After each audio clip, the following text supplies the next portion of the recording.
verse I'm going to read.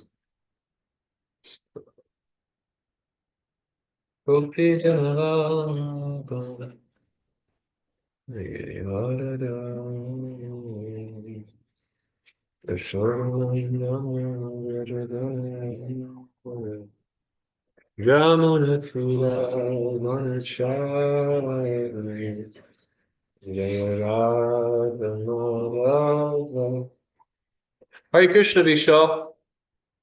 He's in the temple room. He's not able to speak. Oh, okay. He's in Bangalore? Yeah. I wonder if he got the Udupi sunbar powder. He said he was going to try to.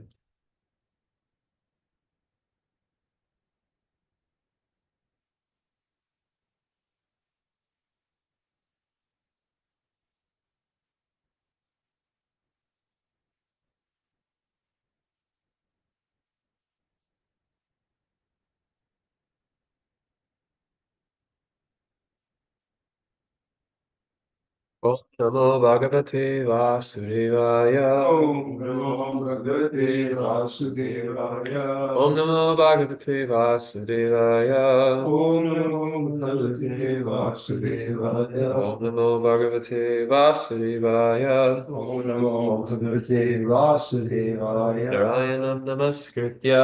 Narayanam Namaskritya. Naram Shaivam Narottamam. Naram Shaiva Narottamam. Devim Saraswatim Vyasam. Devem Saraswatim Vyasam. Tato Jayam Udirayet. Jayam Adhiraya. Nasubraya Shurabhadreshu. Saprayeshu Bhadreshu. Nityam Bhagavata Sevaya.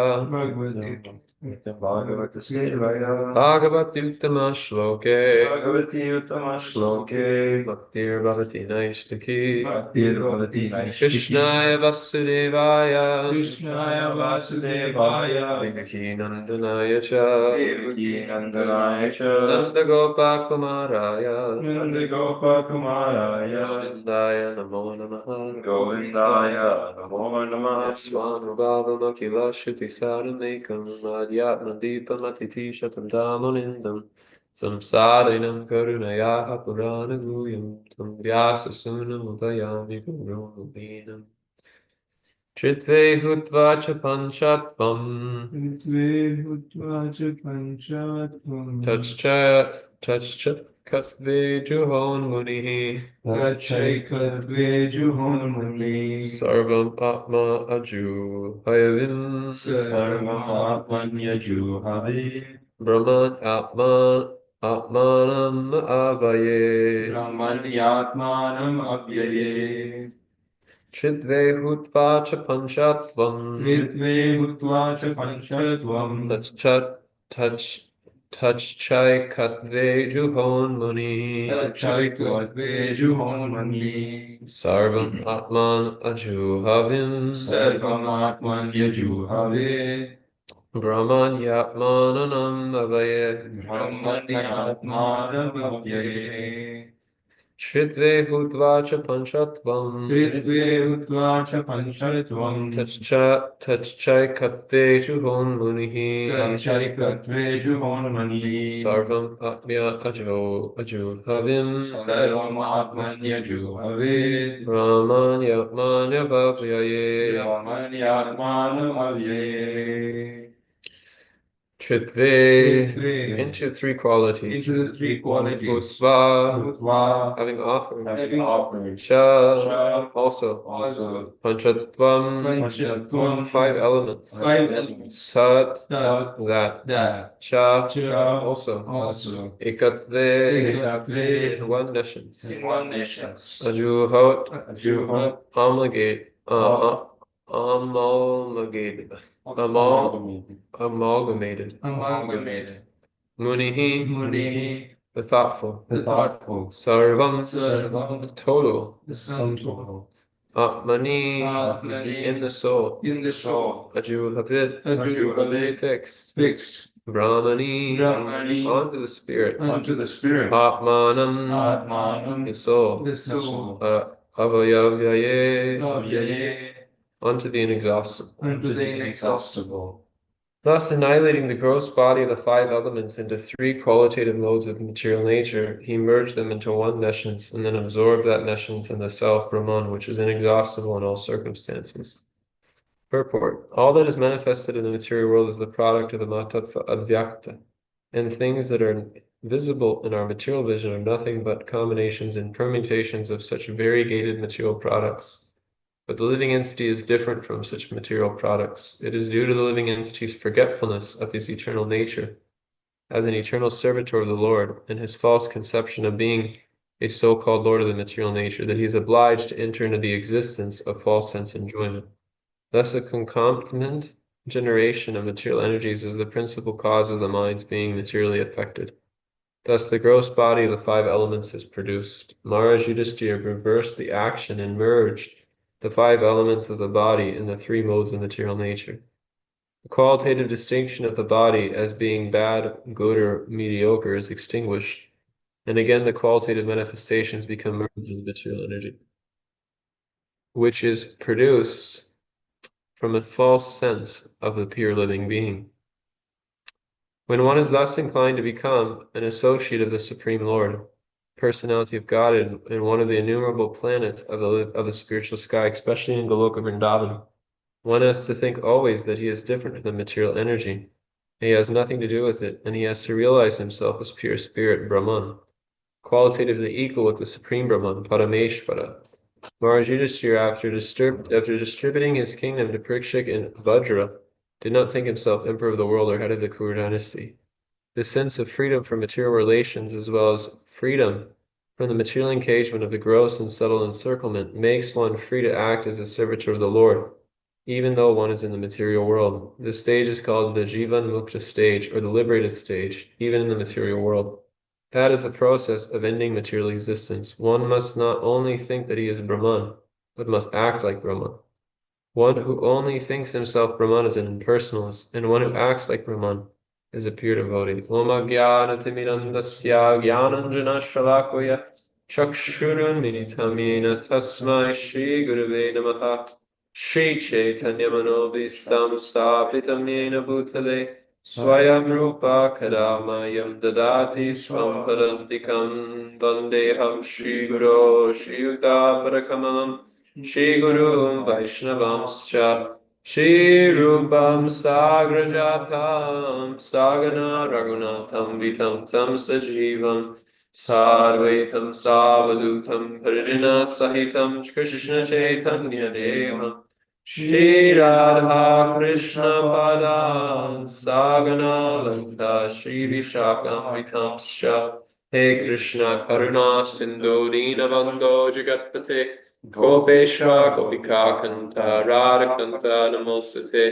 Tapta Kanchana Gaurangi Radhe Vrindavaneshwari Vrishabhanu Devi Pranamami Hari Priye Vancha Kalpatarum Bisya Kripa Sindhureva Cha Paditanam Pavanebhyo Vaishnavebhyo Namo Namaha Hare Jaya Shri Krishna Chaitanya Prabhu Nityananda Shri Advaita Gadadhara Srivasari Gaura Bhakta Vrinda Hare Krishna Krishna Krishna Hare Hare Hare Rama Rama Rama Hare Hare. So I just want to read a verse real quick from it's the end of the teachings of Lord Kapila in the Srimad Bhagavatam. And it can help us appreciate what's being spoken about here very much. It's anyone who's keeping track. It's Srimad Bhagavatam 3:31.48. Samyag darshanaya Samyag darshanaya buddhya yoga vairagya muktaya maya virachite loke chiranyasa kalevaram. Endowed with right vision and strengthened by devotional service in a pessimistic attitude towards material identity, one should relegate his body to this illusory world through his reason. Thus, one can be unconcerned with this material world. So what's being said here, which is very interesting, is this Charin Nyasa Kalevaram, that one should relegate the body Does anyone know the definition of relegate? You look up the exact definition, it's very interesting.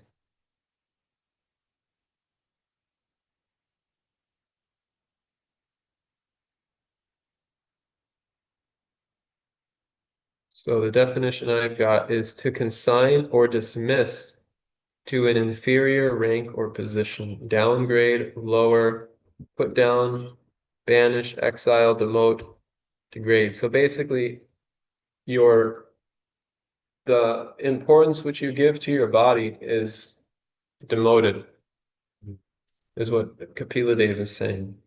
And why is it demoted? Because one who has right vision, strengthened by devotional service, can see that the platform of devotional service is not dependent upon the circumstances of the body. Nice haircut. Hare Krishna. So the circumstances of devotional service are not dependent upon the material body. And because they're not dependent on the body, one relegates the importance of the body to a lower position in putting the needs of consciousness or who they are on the spiritual platform as one's number one priority. And why is this? Because as the Bhagavad Gita says, Dehi nosmin yata dehe, komaram yogaram jara, tatra deha tara praptir, diras tatra namoyati.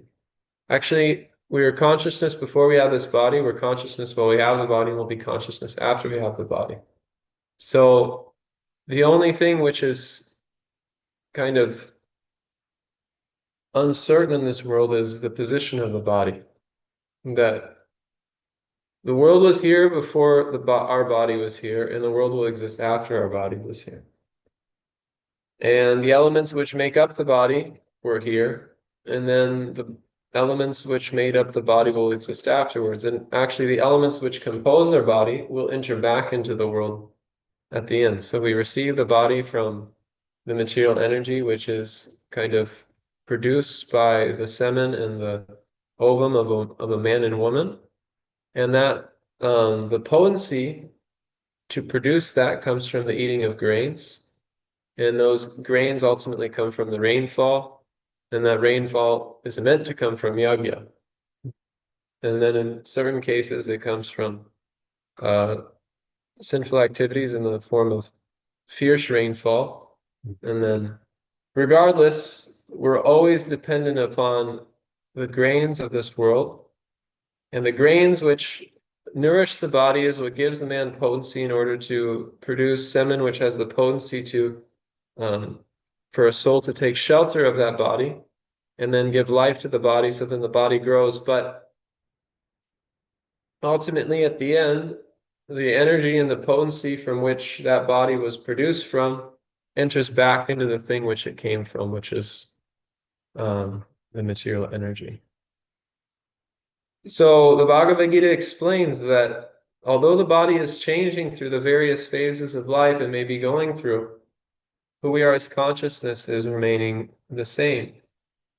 The problem is that when we misidentify with this material world, Purusha Prakritisto hi Bhakte Prakritujan Gunan, Karanam Gunasangosya Sadasadyoni Janmasu, then we develop a false sense of identity in relationship to this world.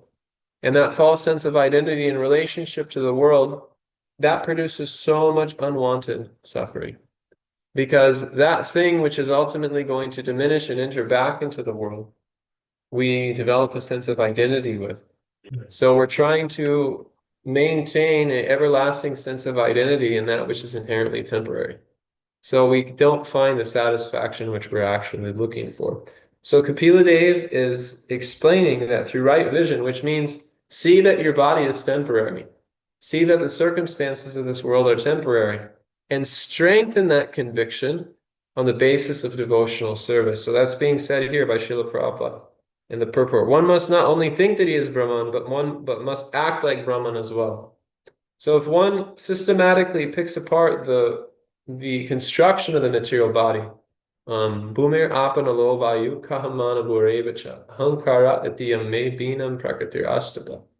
one can see that it doesn't really have that much value. We assign value to it. And that assigned value is due to a false identity, a false feeling that I actually need the body to exist. So that's why in material life, Rishabdev explains, Parabhavasyavada bhota jato yavanda jignasyata atma tattvam. Tavakriyastava idam vanmovai karmatma kamyena sharira bandha.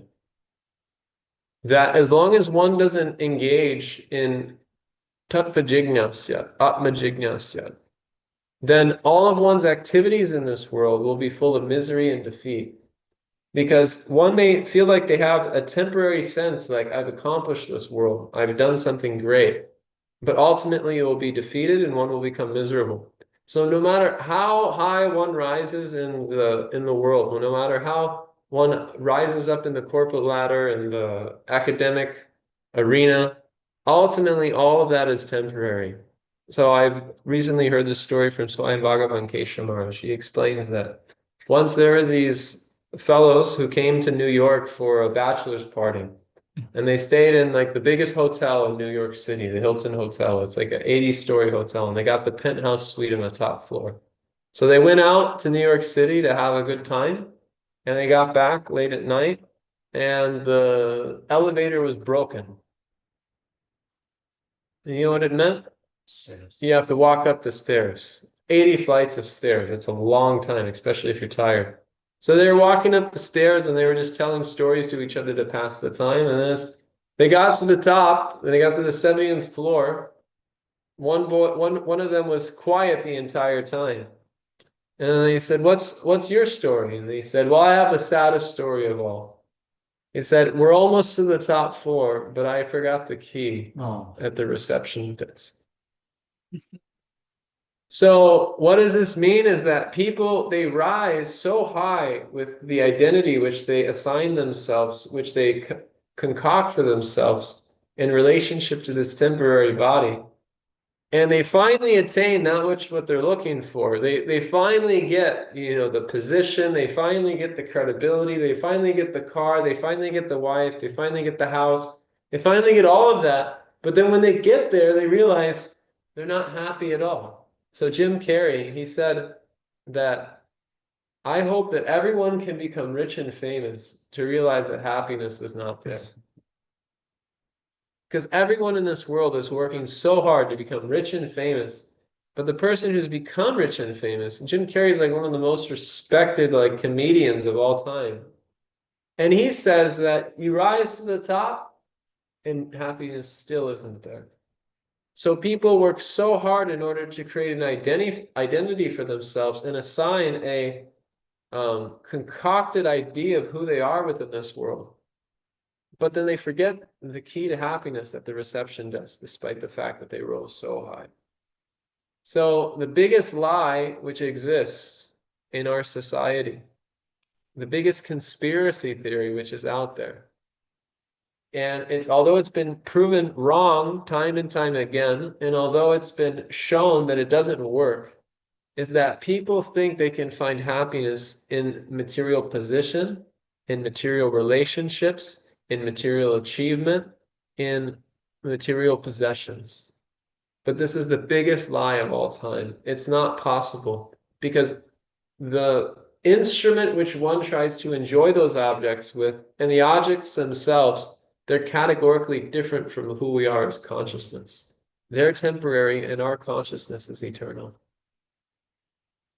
So one has to realize that Prabhavas yavara bhota jato yavana jignasyata atma tattvam, that one has to make time for the purpose of introspection. One has to make time for the purpose of searching for the truth. And searching for the truth in devotional service doesn't just mean remaining in one's head and thinking.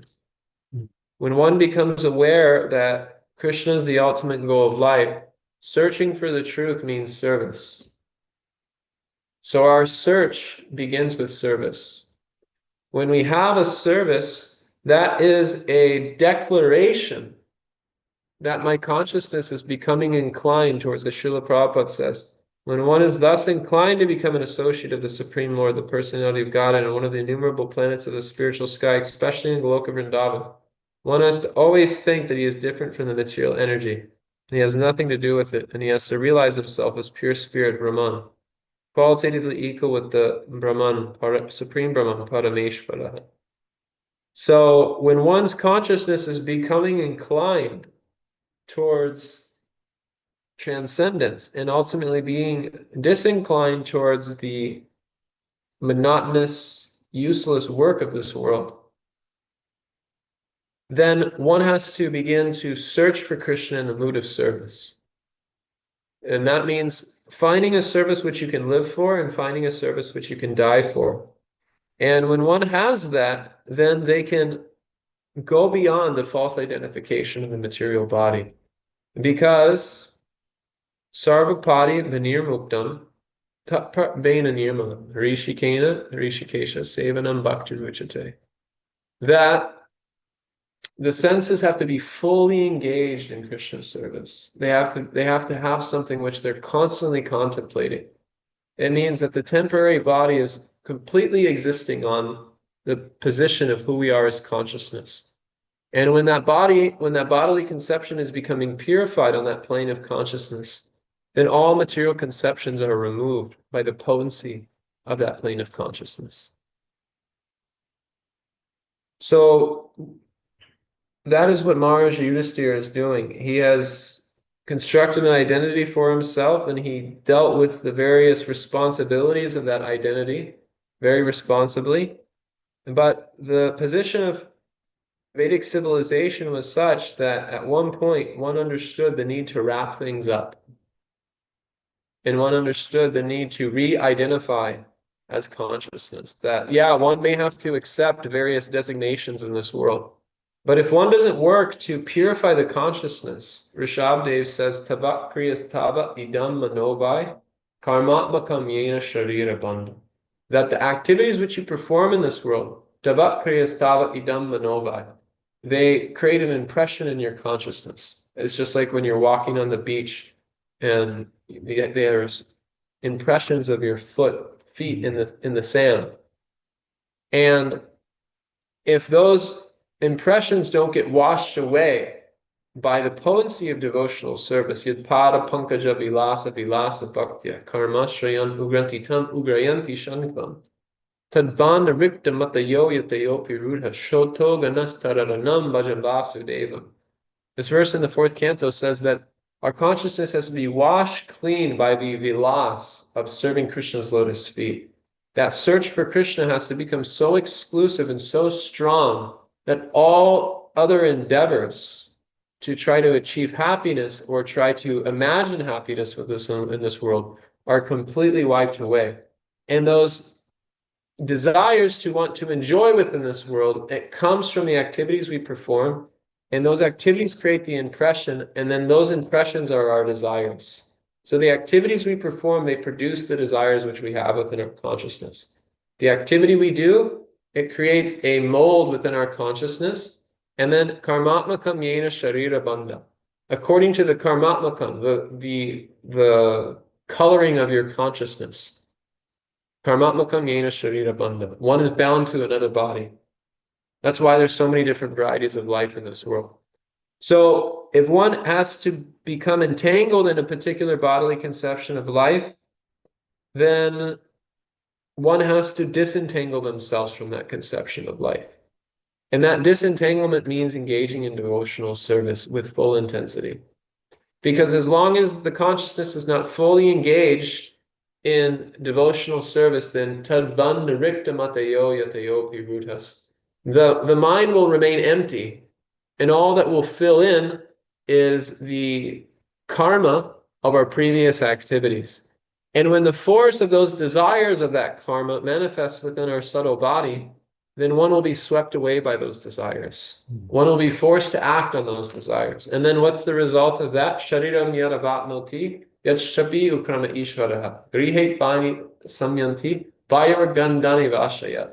At the time of death, Vayor Gandan, the fragrance of our consciousness, the fragrance of the desires which have been produced by our activities and our response to this world, that carries us to another body, and according to the particular fragrance of the consciousness, according to the particular impression of our consciousness, just as you take plaster's plaster's, what is it? Plaster's clay? It's like a plaster. Basically, it's like a mold which you fill into something. And so you take that footprint on the sand and then you fill it in, you'll get a perfect mold of the foot with that particular substance that you use. Plaster's Paris is what it's called. Plaster's Paris. So you fill that in and you get the impression. And what's the result? Shotram chakshus prasanamscha grasanam grihamevacha patittasya manaschayam upayam upasevate. That you get a particular nose, you get a particular tongue, you get a particular ear, you get a particular sense of taste, all based on the desires you cultivated in a previous life. So those desires cannot be eradicated, but they have to be transformed. And that transformation comes when we get a taste for searching for Krishna.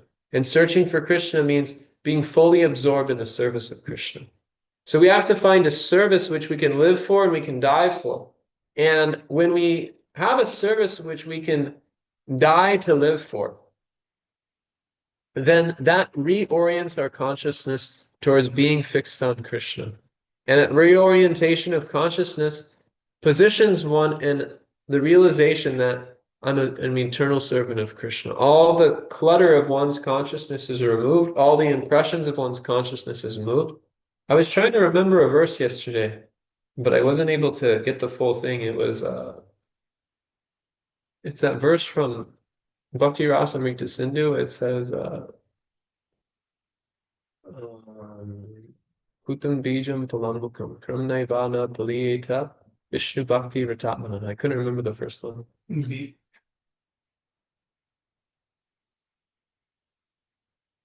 It's in the 9th chapter of Bhagavad Gita, I know that for sure. But Vishnu Bhakti Ratatmana.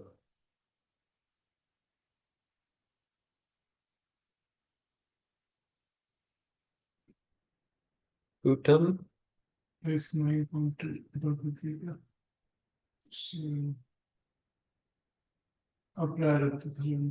Aparabdam Pralam Papam Kutam Bijam Palamukam Kramnaivana Praliyeta Vishnu Bhakti Ratatmana.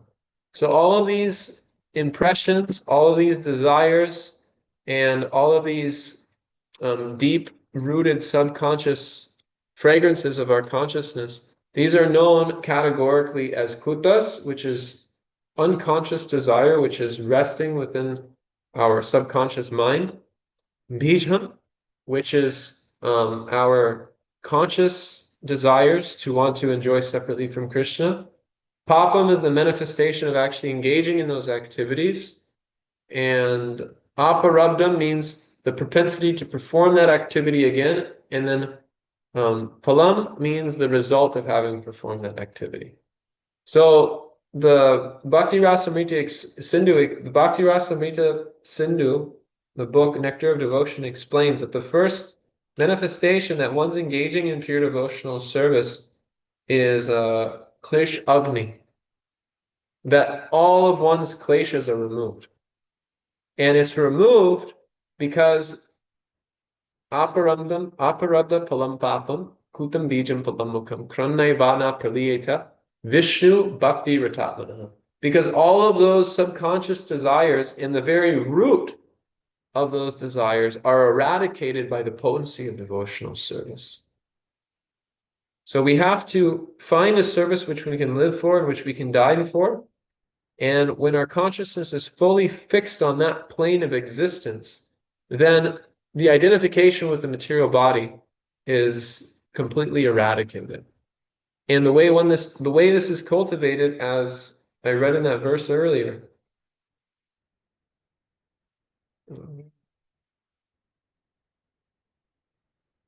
endowed with right vision, strengthened by devotional service, and a pessimistic attitude towards material identity, one should relegate his body to this illusory world through his reason. and thus one can be unconcerned with the material world. So one has to have right vision, strengthened by devotional service, which means one should see the body as being temporary and consciousness being eternal, and one should deepen the realization of that position by engaging in devotional service, while simultaneously having a pessimistic disposition towards any remnant of one's material identity. And then simultaneously, one should relegate his body, which means one should put it to a lower standard. It means the needs of the body, which is gross and subtle. Subtle means desire for name and fame, appreciation, recognition. Gross means needs of eating, sleeping, mating, and defending. Those needs should be put as a lower priority to the needs of consciousness. And one should do that through reason, which means one has to learn to entrain their intelligence. One has to learn to control their emotions by the medium of their intelligence. And then intelligence is strengthened through the study of Shastra. So by a deep study of Shastra, by engaging in devotional service, and by regularly reminding ourselves of the need to take Krishna consciousness seriously and make it our number one priority, then one can make swift advancement on the path of devotional service. And as Prabhupada is saying here, when one's functioning on that platform, it's considered to be the Jivan Mukta stage. When one's steadily engaged on that plane of consciousness, when it becomes natural for them and it becomes their automatic disposition, it's considered to be the Jivan Mukta stage of life. I'll stop there. Now we can have 10 minutes of discussion. Thank you for bringing this verse from Lord Plus teachings. So this is very much related to Maharaj Yudhishthir. So, as you mentioned, that one has to have the right vision. One has to understand one is not this body, one is consciousness. One has to have service attitude, and one has to have pessimistic attitude to the material identity. So yeah, of course, we cultivate it in our life, but how do we know that the devotees who are leaving their body, they are going through these same changes as Maharaj Yudhishthir went through? So, Yeah. How do we understand this, that it's going to definitely happen with us, that we are practicing it throughout our life? Well, I would say that there's different types of pramanam. And the pramanam for this, I would say, is pratyaksha. You can see it for yourself. I mean, I know devotees who... Did you ever know Parvat Muni in LA? He was kind of that bigger devotee who would always say, Nittai Gauranga, Hari Hari Bo. Anyways, he was a very simple-hearted devotee, but he joined in San Diego in like the late 70s, was a disciple of Rameshwar Maharaj, and then kind of like drifted away from the path for a little bit, but then kind of got back on the path. And it was like littered with health problems, and he was kind of in and out of devotional service his whole life, but he had done a lot of Sankirtan at one point. And near the end of his life, he was always around devotees. He was chanting and he was reading. He would make cookies for the Harinam. And in many ways, he was kind of just like a rank and file type of devotee. He didn't really hold any major position, and this kind of living outside of the temple. Anyways, his position was quite ordinary, I would say, from an external point of view. But then what happened was we went to Atlanta for the Shravanam Kirtanam camp, their first one, which they had. I think that was in 2022. It was the first one they had since the end of COVID, and we brought practically the whole LA ashram with us. Myself, Gauranga Prema, Prema Sankirtan, Ananda Kirtan. I think Suvarna Bindu Prabhu went, Brigupati Prabhu, and Parvat Muni went as well. So what happened when we were there is Bhakti Vikas Maharaj, he didn't know Parvat Muni. But at one point, he walked up to Parvat Muni and he said, Parvat, you got to go to Mayapur. You're going to leave your body. You need to go to Mayapur. And he told him twice, actually. Told him once and then he told him again. And Parvat Muni took it very seriously. So despite the fact, like Parvat Muni, his nature, he wasn't like an organized person. His life was very disorganized. And despite all of that, he managed to get all of his documents together, apply for a visa, get his passport. He didn't have a passport, he didn't have a visa. And he put all of that together. And then I happened to be in Mayapur in, I think it was March or February of 2023. And Brigupati Prabhu called me and he said, listen, I need you to help Parvat. I said, well, what do you need help? He said, well, he doesn't have a place to live there. And he's getting on a plane right now. And I need you to help us find a place for him. I was like, Prabhu, it's Gaur Purnima in Mayapur right now. But I said, anyways, I'll do the best I can. So then I was able to arrange some accommodate. I got a letter from the LA temple, and then we got an accommodation in the Brahmachari ashram, I think, for 10 days is what they were going to allow was 10 days. But in the meantime, I was like writing letters to Giriraj Swami, I was writing letters to Bhakti Vikas Maharaj, I was writing letters to practically anyone that I could to try to get them to give a letter of recommendation for Parvat Muni to be admitted into the senior Brahmachari ashram. So Brigupati and I were working super hard on this. And in the meantime, Parvat was kind of just having a good time being there. And then at one night, I was sleeping and I woke up in the middle of the night. And whenever I'm in India, if I wake up in the middle of the night, I have like a ton of messages on my phone. And so I just check them because sometimes it might be urgent. So I just check my messages. So Brigupati had sent me a voice message. It was like a 20-second voice message. So I just played it. He said, hey, Acharya Narottam just told me that Jayapataka Maharaj, he really will listen to anything that his godbrothers, like he'll read any email his godbrothers send him. So I'm sending Jayapataka Maharaj an email. I need you to get in touch with his secretary and let them know that I'm emailing them because I'm going to try to get Jayapataka Maharaj to allow Parvat Muni to stay in the Brahmachari ashram. So I kind of just fell asleep listening to that message. And then I had a dream that night that we were in the Mayapur courtyard in front of the Panchatattva hall. And there was like a circle of like 300 devotees with like an open space in the middle with Jayapataka Maharaj in the middle. And Parvat Muni walks up to him and he pays full dandavats. And then Jayapataka Maharaj opens his arms and hugs him. And then Parvat Muni starts crying. And then Jayapataka Maharaj says, you have nothing to worry about. You have nothing to worry about. And then Parvat Muni kind of points over to me. He said, that's Devavratha. He's been helping me. And then Jayapataka Maharaj called me over and I just paid my obeisances and then I woke up from my dream. And it was the morning. So then that day I started getting in touch with Mahavaraha and Chincha Chaitanya Prabhu. And then somehow by Krishna's arrangement, without me even doing anything, Parvat Muni staying in the Brahmachari ashram, there was a devotee there who was a disciple of Jayapataka Maharaj. And Brigupati also told Parvat Muni that you need to try to meet Jayapataka Maharaj. So he brought him to his darshan that night because he does readings of Chaitanya Bhagavat every night at like 8:30 or something. So they go upstairs and after the readings, Jayapataka Maharaj calls Parvat Muni over. And he says, you're Parvat Muni, you're an old Sankirtan devotee. He says, welcome to Mayapur, you never have to leave. You can stay here forever.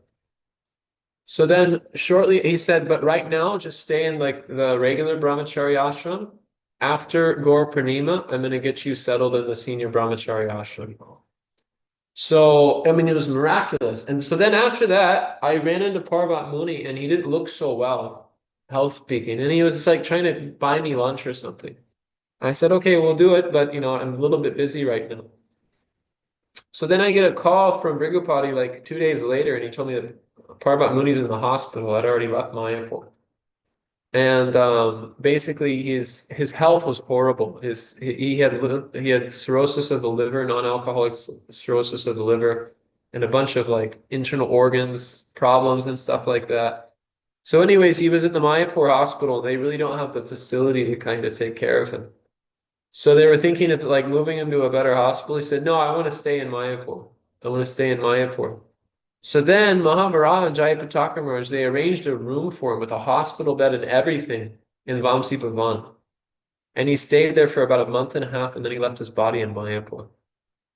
So the reason why I'm saying this is that we can see through our practical observation how devotees are cared for at the time that they're leaving. It's not that Krishna abandons the devotees.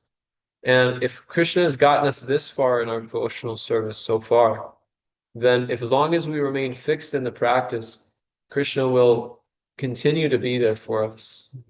Anyabhilashate sutna ananyas chintayanto mam ye janar payupasate te sanitya viyukta mam yoga shema vanamya. And even if for some reason one drifts from the path of devotional service, there's so many instances where Krishna's mercy manifests in the life of the devotee. Prabhupada's mercy manifests in the life of the devotee at the end of their life. And even in the lives of like Krishna's devotees whose parents are not devotees. The mercy of Krishna manifests at the end of their life in miraculous ways. So we can see through practical observation how Krishna makes arrangements for his devotees to remember him at the time of death. Krishna makes miraculous arrangements in order to put devotees in the Dham, in order to put devotees in the association of other devotees, to see that they're able to be given the facility to remember him at the time of death. So there's a verse in the Chaitanya Charitamrita which says, Ishvara svabhava bhaktira nalaya parada. Bhaktira nalaya aparada. Alpa seva bahun mani. Atma paryanta prashad. He says that Ishvara Swabhava, the nature of Krishna, is Bhaktira Nalaya Aparad. The nature of the Ishvara is to not consider the offenses of his devotees, but rather, Alpa Seva Bahumani. Their little bit of service, Krishna feels very much indebted to them. Alpa Seva Bahumani. Alpa Seva means a little service, Bahumani, he feels a lot, feels so much from that service. Atma Paryanta Prashad. So much so that he wants to give them the mercy of Atma Paryanta Prashad. He wants to give himself to the devotee. So for a little bit of service, Krishna is willing to give the devotee anything, including himself. So we should contemplate the mercy of Krishna in our life and have faith that Krishna's mercy will be there throughout our life in ways which we may not be able to comprehend. But as long as we remember that this nature of Krishna is to be extremely merciful for a little bit of service rendered, then we can take shelter in the fact that we just need to avail ourselves to Krishna by trying to sincerely apply the process of sadhana bhakti. And why do we apply this process of sadhana bhakti?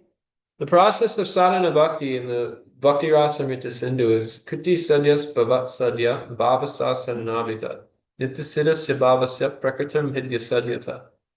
Rupa Goswami defines sadhana bhakti as those activities which one engages in order to awaken bhava. But actually, bhava can't be awakened through our own endeavor. It's Shuddha Visheshatman Prema Suryam Susamyabhak Rujibis Chinmayashranya Krita Sobhava Uchite. That bhava is its nature is it's a descent of the ray of the Shuddha Sattva into the heart of the sadhaka. So what is sadhana bhakti? Sadhana bhakti is just making ourselves receptive to the grace of Krishna's mercy descending into our heart. Everything is ultimately in Krishna's hands. Our advancement or our ability to become attached to him, it's all ultimately in his hands because Krishna is completely independent. He has all rights reserved. So the only thing which we can do is we just make ourselves receptive by cultivating this sevanmukha disposition. The sevanmukha disposition is what's within our control. And the more we fix ourselves in that sevanmukha position, just like a magnet becomes attracted when you have two opposite forces pulling towards each other. So Krishna is the supreme enjoyer, and enjoyment and seva are opposites of each other. So what attracts the positive to the negative is the opposite of that positive.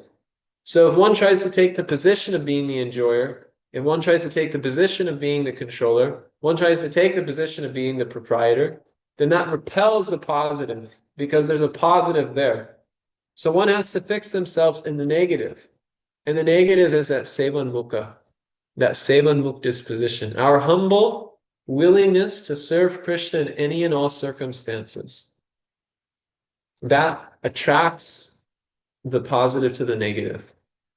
It's not by our own endeavor, but by that humble service attitude, we position ourselves, and that's what it means to search for Krishna through service, because Krishna is not obliged to us, but he avails himself to us due to our loving service.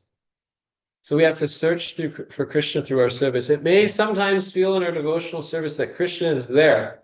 He's directly involved in our life and we can directly see it. And sometimes it feels like he's completely absent. But regardless, alishas va pararatam pinastumam, adarshanam va vatam karotu va. Yata yata va vivadanta lampato,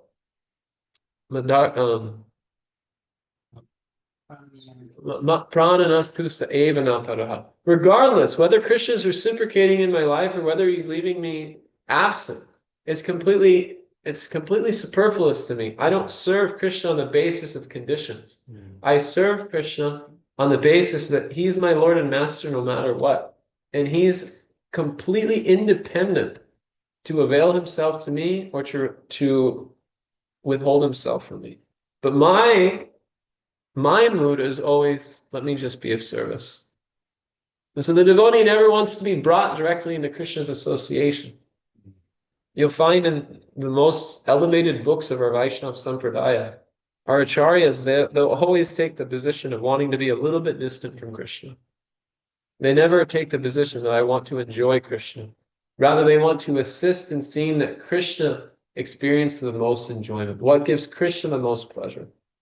So that is the search for service. That is the search for Krishna. To serve in such a way that Krishna is given the most pleasure. And even if that means I'm neglected or I'm put aside, it's completely superfluous because that mood of service gives so much joy. And that's the mood which exists in Vrindavan, na pareham. Krishna says, you just be satisfied with your activities. Because that mood of service was so exalted by the residents of Vrindavan that they're willing to do anything for Krishna, whether Krishna was there or wasn't there. So that has to be the mood of service which we cultivate. And if that mood of service is there, and that's the overwhelming mood as we're entering in the final stages of our life, I think Krishna will definitely bless us. So Malini was speaking about how the test is difficult because we don't know what the questions are going to be. But for the final exam, we know there's only one question. The only difficulty is that the final exam could come at any moment. In a regular test, you have a date when the test is set. But with the final exam of life, you don't know when the date is going to be. So we have to always be in a mood of preparation. We always have to be cultivating this mood of service. And there has to be a sense of urgency. Labvasa durlabha idam bahusambhavante manusyam artadam anityam api hatira turnam yatet anapatet anunrityayava. That turnam, you have to do this immediately. You have to understand the value of the human form of life immediately. Don't waste any time. Immediately come to this position of selflessly serving. Immediately endeavor for that, and Krishna's reciprocation will be there. Krishna's mercy will be there to help us. We know it because Krishna promises it. Ananyas chintayantamam yejana paryapasate. Our desire just has to be strong enough that Krishna, I exclusively want you. As soon as we exclusively want Krishna, then Krishna begins to arrange all facilities to give himself to us.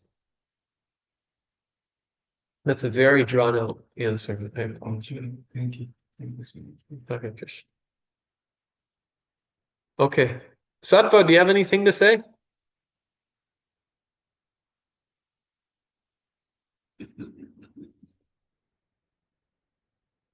I don't think so.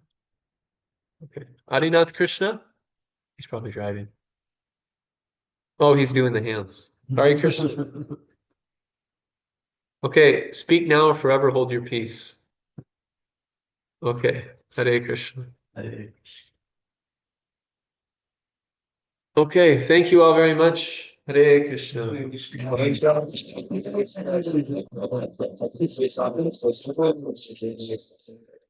His grace, Devavratha Prabhu ki jai. Acho que o próprio Mr. Capstream de outra pintura para a minha Koటి Vaishnava ki jai. Ki jai.